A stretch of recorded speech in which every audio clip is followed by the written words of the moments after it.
5.18 민주화 운동에는 기독교인들도 다수가 참여했는데요. 생명과 정의를 중시한 신앙 양심이 그들을 희생의 길로 이끌었습니다. 최경배 기자입니다. 11.26 사태 이후 민주화를 요구하는 국민들의 염원이 커지는 상황에서 전두환, 노태우 등 당시 신군부 세력은 비상계엄령을 선포합니다. 하지만 이후에도 민주화 시위가 확산되자 신군부 세력은 1980년 5월 17일 비상계엄령을 전국으로 확대하고 전라남도 광주에 비상계엄군을 투입합니다. 계엄군은 민주정부 수립과 계엄령 철폐를 요구하며 시위를 벌이던 광주 시민들에게 무차별적인 폭력을 가했습니다. 군인 트럭들이 이제 오더라고요. 그러더니 거기서 이제 군인들이 쭉 내리더라고요.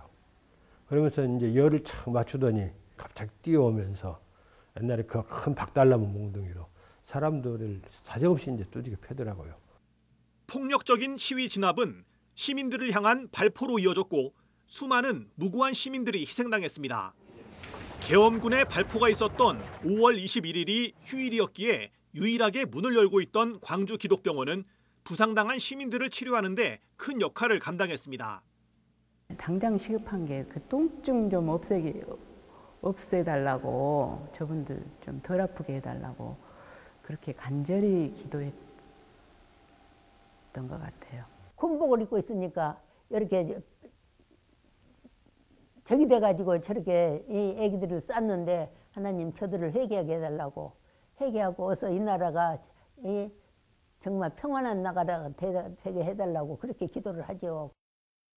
5.18 민주화 운동의 수많은 희생자들 속에는 평범한 신학생도 있었습니다. 5.18 당시 한국신학대생이었던 류동훈 전도사는 선배의 죽음을 목격하고 시위대에 합류했습니다. 목회자인 아버지가 붙잡았지만 막을 수 없었습니다.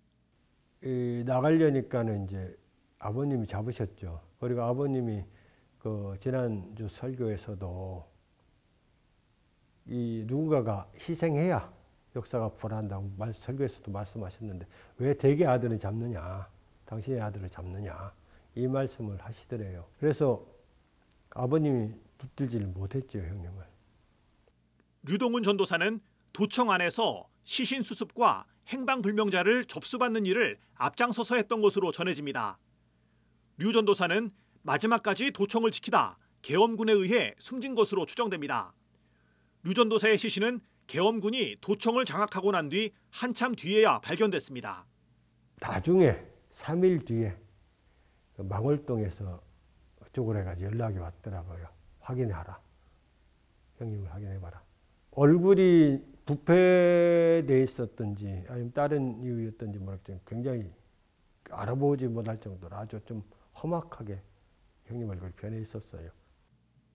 5.18 당시 상무대교회 전도사로 사역하던 문용동 전도사는 교회에서 집으로 돌아오는 길에 계엄군이 힘없는 노인을 구타하는 장면을 목격하고 이를 말리면서 본격적으로 민주화운동에 참여했습니다.